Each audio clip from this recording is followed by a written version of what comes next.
Asterisk, imagine this asterisk, you wake up in a world that looks like your own, but it feels wrong. Not apocalyptically wrong. Not blood in the streets chaos. No. That would be honest. This wrongness is more insidious. Everything is fine. People walk the streets with polite smiles.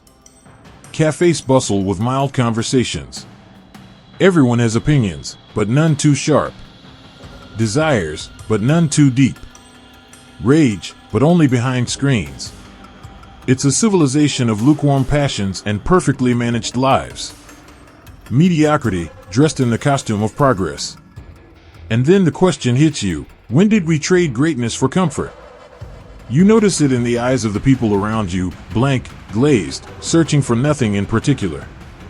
You notice it in yourself, and that quiet voice you've been silencing for years, the one that keeps asking, is this all there is? The world you live in wasn't built to crush you. That would be too obvious. It was built to gently lull you to sleep. It flatters your ego, rewards your conformity, and numbs your instincts.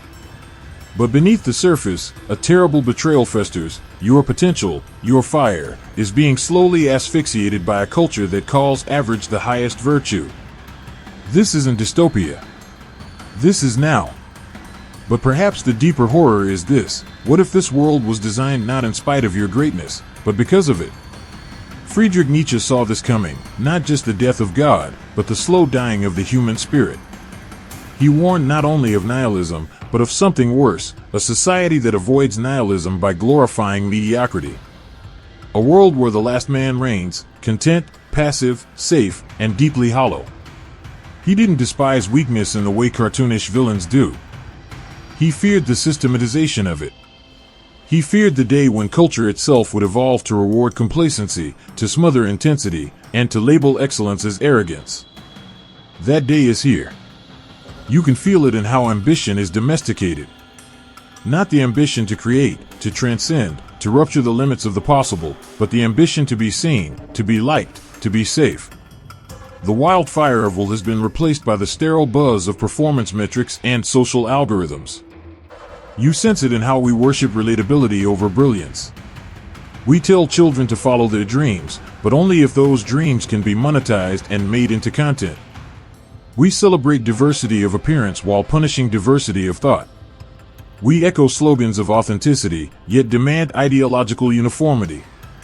Nietzsche's Übermensch wasn't just a strong man, it was a symbol of the human being who creates values, who dances on the edge of the abyss and dares to will meaning into existence. And yet, in your world, values are downloaded. Meaning is mass-produced. Individuality has become a brand strategy. So here you are, living in the age of the algorithm, drowning in comfort and starving for something real. Your life is optimized, connected, safe, and strangely lifeless. You've been taught that rebellion is selfish, that intensity is toxic, that truth is offensive. But still, a part of you remembers, you were not made for this cage. Nietzsche wrote, asterisk, he who has a why to live can bear almost any how. Asterisk, but what happens when your why is chosen for you, by a culture that feeds you illusions of choice, while quietly narrowing your imagination? You've been told you can be anything. But what you weren't told is that the system will shape your desires before you even make a choice. That your deepest yearnings will be pathologized, that your hunger for the extraordinary will be diagnosed as too much. And so here lies the great question, not just for your mind, but for your soul. What if your despair isn't a sickness to be treated, but a signal that you were meant for more? What if the discontent you feel isn't dysfunction, but evidence of life in a deadening world? What if Nietzsche was right, and the real danger isn't suffering, chaos, or meaninglessness, but a civilization that tranquilizes you with mediocrity and calls it peace? Let that question burn. Let it unsettle the stories you've told yourself. Let it haunt your certainty. Because before we can find truth, we must first confront the quiet lie we've been living. And now, we must ask, how did we get here? What strange psychological forces, what philosophical missteps, what invisible chains have bound us to this life of comfortable suffocation? The answer is not out there. It's in you. And it's darker than you think. It didn't begin with your generation. or the one before that. The roots of this quiet decay stretch back centuries, deep into the soul of Western thought, psychology, and culture. The world you inherited wasn't just shaped by history, it was shaped by fear. Fear of chaos, fear of pain, fear of greatness. After all, greatness is volatile. It doesn't play well with others. It doesn't scale. And most dangerously, it forces others to look in the mirror and confront their own smallness. So, over time, we built a system to neutralize it. But let's not start with society. Let's start with you. Carl Jung warned us about the danger of the unlived life. The shadow, not just the dark impulses we hide from others, but the parts of ourselves we never dared to become. In each of us, there's a war between the part that yearns to rise and the part that longs to be accepted. Acceptance wins. Almost every time.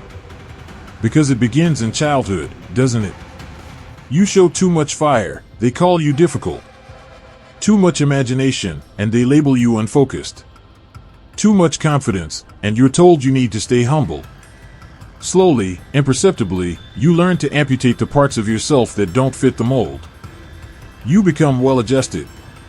And that's the tragedy. Jung wrote, the most terrifying thing is to accept oneself completely. Terrifying, because true self-acceptance means facing the part of you that could destroy every false identity you've ever clung to. The part that knows you were meant for more, and demands a sacrifice to claim it. But in a culture obsessed with safety and equilibrium, that voice is dangerous. So we built a new ethic, comfort as the highest good. That's where Nietzsche saw the storm forming. In his eyes, the modern world wasn't just morally confused, it was spiritually anemic. After the death of God, we needed to create new values. But instead of reaching for the transcendent, we settled for the manageable, the measurable, the mundane. We feared the chaos of freedom more than the slavery of conformity. And so we created the herd. A society where individuality is tolerated, but only within tightly drawn lines. Where difference is a product category, not a threat. Where personal meaning is sought not through confrontation with the void, but through life hacks, wellness routines, and simulated purpose. This isn't just sociology. It's neurology. Your brain is wired for survival, not truth. The amygdala doesn't care about your potential, it cares about minimizing threats. That's why the call to stand apart feels like danger. Your nervous system wants the comfort of the herd. It's safer there. Predictable. Warm. But safety has a cost. Arthur Schopenhauer, grim and unflinching, saw this clearly. For him, life was suffering, but not in a melodramatic sense. The very structure of desire meant we were doomed to chase what we could never hold. And yet, instead of embracing this tragic wisdom, modernity chose anesthesia. Entertainment. Distraction. Dopamine. We turned suffering into a pathology. We medicalized discontent. We taught people to flee from existential crisis rather than see it as a portal to transformation. Even Viktor Frankl, who suffered in concentration camps, understood this better than most. In Man's Search for Meaning, he wrote that suffering itself is not the problem. The problem is suffering without meaning, and when meaning is stripped away, the human soul does not become free. It becomes lost. And so, to avoid this, we began building walls. Psychological walls. Cultural walls. Institutions, ideologies, algorithms, all designed to keep us from feeling the rawness of existence. Jean-Paul Sartre called it bad faith. That moment when we betray our own freedom to avoid the weight of choice. We pretend we are things. Roles. Functions. I'm just a teacher. I'm just doing my job. I'm just following the system. We lie to ourselves, because the truth is unbearable. We are radically free, and that freedom terrifies us. The modern self was not built to soar, it was built to be manageable, predictable, contained. All the tools of our society, advertising, education, entertainment, are designed not to awaken your soul, but to condition it. Even Aldous Huxley saw this coming. In Brave New World, He envisioned a future not of tyranny, but of pleasure. People pacified not by force, but by endless stimulation. A society where people choose their own chains and call it freedom. Sound familiar? Look around. We've never had more tools to express ourselves, and never been more afraid to say what we truly think. We've never had more access to information, and never been more allergic to deep, dangerous thought. We claim to love progress, but we fear the cost of actual transformation. Because transformation requires death, the death of who you were. The death of the comfortable lie. The death of the person who fit in. And that's the paradox, isn't it? We long to be extraordinary, but we fear standing alone. We crave greatness, but we flinch from the suffering it demands. We worship authenticity, but we punish those who embody it without apology. So we compromise. We shrink. We settle. And the system smiles. Because mediocrity is easy to manage. But something in you knows. You can feel it when you're alone, when the distractions fade. That voice, deep down, whispering truths you were never supposed to hear. Asterisk, you were not made for comfort. You were made for fire, asterisk. But before we can reclaim it, we need to see how this infection of mediocrity has shaped not just our beliefs, but the very fabric of our lives. What has this cost you? What have you become to survive in a world that punishes greatness? We're about to find out. You don't feel it all at once. That's what makes it so dangerous. It begins with small betrayals. You say yes when you mean no. You laugh at a joke you find hollow. You quiet your opinion in a room of noise. Just little things. Social survival tactics. Harmless. But over time, these micro-compromises accumulate, not just in your behavior, but in your identity. The voice that once howled inside you, raw, unfiltered, urgent, becomes faint. You start to forget what it sounded like. You confuse approval with connection. Comfort with fulfillment. Familiarity with truth. And before you realize it, you are gone. This is the unseen cost of modern mediocrity, not just that it suppresses your greatness, but that it teaches you to participate in your own erasure. Let's be clear, this isn't just philosophy. This is neurobiology. Every time you abandon your authentic response in favor of the expected one, your brain rewires itself. Your reward system shifts. The dopamine hit you once received from genuine self-expression now comes from likes, retweets, hollow praise. This isn't accidental. It's engineered. Algorithms don't reward truth. They reward engagement. They don't elevate the best ideas, they amplify the safest consensus. Your nervous system adapts. It learns what gets rewarded, what doesn't. And slowly, your values mutate. Not because you're weak, because you're human. You begin to live a split life, a private self that aches for something real, and a public self that performs a curated version of identity. The cost isn't just psychological, it's existential. You live, but you are not alive. This is the slow death Nietzsche feared more than nihilism, a life stripped of risk, of danger, of becoming. And yet, everyone tells you this is success. You've got stability, a decent job, a solid partner, maybe even some passion projects on the side. You smile in photos.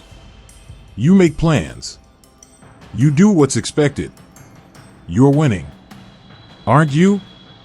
But late at night, when the noise stops, the silence returns, and with it, the question. Why does it still feel empty? You're not alone. Our culture is filled with people who are high-functioning and deeply unfulfilled. People who have everything and feel nothing. People who are drowning in a sea of shallow connections, numbed by distractions, medicated against their own intuition. We don't call it suffering. We call it burnout. We don't call it alienation. We call it just being tired. We don't call it despair. We call it normal. Because mediocrity doesn't just change what you expect from yourself, it changes what you expect from life. You start to believe that intensity is a mental illness. That yearning is a sign of dysfunction. That ambition is vanity. You become suspicious of greatness, of those who dare to live boldly. You reduce excellence to privilege, passion to naivete, courage to recklessness. It's all a defense mechanism. Because if someone else dares to live fully, it forces you to confront the fact that you didn't.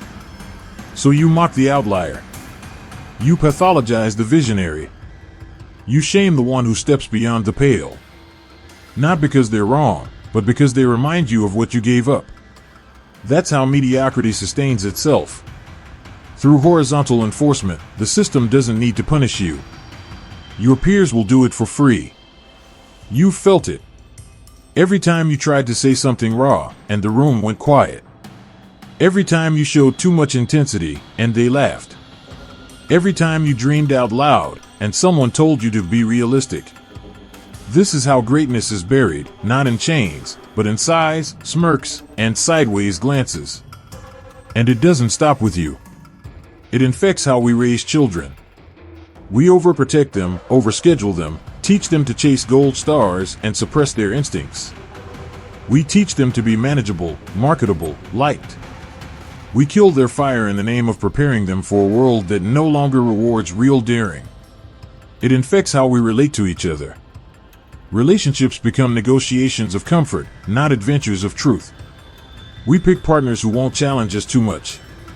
We scroll through human beings like products. Intimacy becomes just another form of performance. It infects how we create. Artists become influencers. Writers become content creators. Musicians become brands. Everyone is chasing visibility, but no one is chasing the edge anymore. Because the edge is dangerous. And dangerous doesn't pay. This isn't a glitch in the system. This is the system. You've been taught that the goal of life is to be liked. But liked by whom? For what? At what cost? You've been taught that peace means the absence of conflict. But what if peace, real peace, can only come after the storm? After you confront the truth of who you are and what you've lost. Nietzsche once said, the snake which cannot cast its skin has to die. What he meant is that life demands transformation. Not adjustment. Not optimization. Metamorphosis. But the world you live in doesn't want you to shed your skin. It wants you docile, predictable, tamed. And so, most don't cast it. They carry their dead selves like ghosts. Smiling. Functioning. Slowly rotting. But not you. You've seen it now. You can't unsee it. So ask yourself, where in your life have you chosen ease over essence? Where have you let mediocrity define your relationships, your dreams, your self-worth? And what might happen if you stopped? Not just stopped complying. Stop pretending. What if the emptiness you feel isn't a flaw to fix, but a signal to rise? Because mediocrity isn't just a system. It's a spell. And now that it's breaking, you have a choice. Go back to sleep. Or rebel. Here's the truth no one wants to tell you. You won't escape mediocrity by being better. You escape it by becoming different. Better is still a game defined by the system. Better is still you trying to outperform others on rules you didn't create. It's running faster on the same treadmill. It's seeking validation from a machine that doesn't care if your soul dies as long as your metrics improve. But different? Different is dangerous. Different is spiritual mutiny. It's the refusal to be normalized. It's the decision to stop asking, how can I fit in? And start asking, what was I born to destroy? This rebellion doesn't begin with a manifesto. It begins in the dark, quiet parts of your life, the hidden choices. The way you speak when you're alone. The thoughts you silence before they fully form. The little compromises you make every day to keep things pleasant, easy, socially acceptable. You know exactly what they are. So the first act of rebellion is honesty. Unfiltered. Blistering. Not the kind you post online, but the kind that burns in the privacy of your own mind. The moment you stop lying to yourself about what you want, who you are, what you're tolerating. This is not self-help. This is spiritual violence. Because the truth will not hug you. It will break your self-image. It will cost you friends. It will disturb your routines, your identity, your illusions of goodness. But it will give you something infinitely more valuable. Self-possession. That was Nietzsche's prophecy. That humanity must pass through the death of illusions to give birth to the Übermensch, the one who no longer borrows meaning from others but creates it. Not because they are arrogant, but because they have survived the collapse of everything else. So how do you start becoming one? By doing what terrifies the herd. By choosing suffering. Voluntarily, ***. Not masochism. Not self-destruction. But the deliberate embrace of meaningful struggle, the kind that forces you to grow into someone you currently aren't. The kind that burns away everything that isn't essential. Viktor Frankl understood this in the camps. He watched men waste away the moment their why died. But those who gave their suffering meaning, who imagined their pain as part of a story larger than the present, found a strange, almost divine strength. And you don't have to wait for catastrophe. You can walk into discomfort by choice. Quit the job that keeps you comfortably numb. End the relationship that dilutes you. Say the thing you're not supposed to say. Make the art that costs you approval. Read the book that rearranges your mind. Take the risk that threatens your identity. Burn the false self. Rebuild from ash. Don't wait for the world to grant you permission. It won't. History doesn't remember the obedient. It remembers the wild ones. The ones who left the herd and never looked back. People like Diogenes, who lived in a barrel and mocked emperors. He owned nothing, begged for scraps, but possessed a freedom that kings envied. When Alexander the Great asked if he could do anything for him, Diogenes replied, *** yes. Stand out of my sunlight. ***. That's freedom. Or consider Frida Kahlo, who turned physical agony into visual poetry. She didn't sanitize her pain. She displayed it, bleeding and defiant. She became a mirror to society's limits, not by seeking sympathy, but by becoming untouchably real. Or Malcolm X, who refused to be digestible. He didn't ask for inclusion. He demanded transformation. He didn't water down his truth to win favor. He set the tone, even when it made people flinch. Because he knew, truth without discomfort isn't truth. It's marketing, ***. These rebels weren't superhuman. They were simply unwilling to betray themselves to make others comfortable. And now it's your turn. But you must understand, the path is not safe. You will lose people. The ones who loved your mask won't know what to do with your face. You'll be misunderstood, mocked, maybe even hated. Your ego will beg you to turn back. To soften. To conform. Don't. This is the test. The moment most people break. Not because they're evil, but because they were never shown a model of what it means to live on fire. That's what this rebellion is. Not anarchy for its own sake. Not outrage for attention. But a sacred rupture. A refusal to be sedated. A commitment to embody truth in a world built on denial. You'll feel insane at times. That's how you know you're close. Every system of mediocrity will try to diagnose your intensity as disorder. Ignore them. Let them mistake your clarity for aggression, your purpose for obsession, your freedom for arrogance. They cannot comprehend the frequency you're tuning into. It would shatter their mirrors. And here's the final paradox. Once you stop needing the world's approval, you finally have something real to offer it. The world doesn't need more nice people. It needs warriors of spirit, people who will say what's true even if it costs them everything. People who would rather be alone than deluded. People who would rather be hated for their fire than loved for their silence. So here is your challenge. Where in your life are you still choosing comfort over truth? What would happen, really happen, if you stopped pretending to be smaller than you are? Because rebellion isn't an event. It's a way of living. 1,000 daily refusals to be tamed. And if enough of us choose it, really choose it, something changes. The spell of mediocrity cracks. The culture begins to shift. The lie begins to tremble. And the fire returns. There comes a moment, if you've walked far enough into the fire, when rebellion no longer feels like rebellion. The pain has become normal. The masks have fallen away. The comforts you once clung to now feel like poisons. The world seems quieter, not because it's changed, but because you have. And in that quiet, something strange begins to happen. You stop trying to escape. You stop trying to prove. You stop trying altogether. Not from exhaustion. Not from defeat. But because something deeper awakens. A silence not of resignation, but of power. The kind Nietzsche was pointing to all along. Not the will to power as domination, as conquest. But as creation. The power not to rule others, but to remake yourself. This is the ultimate truth.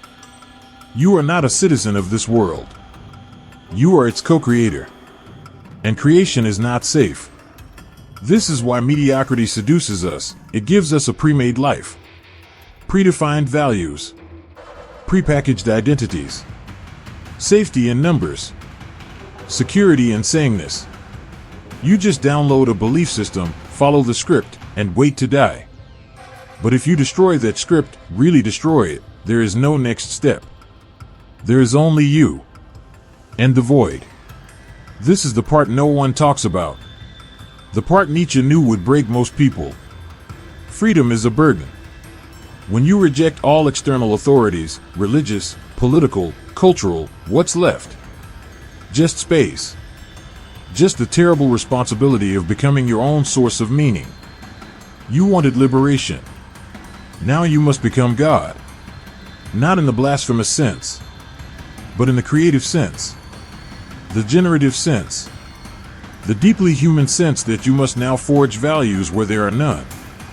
You must now write the scripture of your own existence, with no guarantee that anyone will ever read it, agree with it, or validate it. This is not a life for the faint of heart. But look around, what has obedience ever built that moved you? The Sistine Chapel? Madness. Martin Luther King's dream? Rebellion. Every novel that shattered your soul, every piece of music that woke your sleeping heart, it came from someone who left the world behind and made a new one. You were not made to live inside someone else's imagination. You are the storm. You are the instrument. You are the knife cutting through falsehood. And here is the great irony. Once you fully accept this burden, once you stop waiting for meaning to arrive and instead start becoming it, you become free. Not safe. Not liked. Free. There is a peace on the other side of rebellion. But it is not the peace of comfort, it is the peace of wholeness. The peace of knowing that every breath, every word, every step is aligned with the fire in your gut. That you no longer wake up wondering if you've betrayed yourself again. That even your suffering means something, because it is yours. Not inherited. Not outsourced. Not outsourced to gurus, ideologies, or self-help jargon. Yours. You are no longer a product of your past. You are the artist of your future. And in this state, something almost mythic begins to occur. You don't need the world to see you anymore. Because you see yourself. You don't need to be loved for who you pretend to be. Because you love who you've become. You don't need to be understood. Because you are no longer living for translation. This is what Nietzsche meant by becoming who you are. Not becoming better. Not becoming perfect. Not becoming some Instagrammable version of success. But becoming who you already were, beneath the masks, beneath the fear, beneath the conditioning. The eternal part. The dangerous part. The divine part. And once you touch it, once you live from that place, everything changes. You begin to create, not for applause, but because your existence demands it. You begin to love, not to complete yourself, but to share the overflow. You begin to speak, not to be heard, but because silence would be a betrayal. This is not the end. This is the return. The moment you re-enter the world not as a seeker, but as a sovereign. No longer begging it to define you. Now able to define it. You become what Nietzsche called a yes-sayer. Not a blind optimist, but one who can stare into the chaos of life, its absurdity, its pain, its impermanence, and still say, yes, I will live. I will dance. I will burn. Because you know now, the only hell is a life unlived. And the only sin is to stay asleep. So ask yourself, in this final moment, what are you waiting for? There is no permission coming. No hero to save you. No algorithm that can do the hard work of becoming real. The quiet war has been raging your whole life. And now you know its name, mediocrity. Not failure. Not poverty. Not chaos. But the dull, gray fog of half-aliveness. You were not made to survive that. You were made to shatter it. To become a new kind of creature. One forged in suffering. Freed by fire. Defined not by the world, but by your refusal to kneel before it. And so you begin again. Not as a follower. Not as a rebel. But as the author of meaning itself. Let it burn. Let it build. Let the world make room for who you were always meant to be.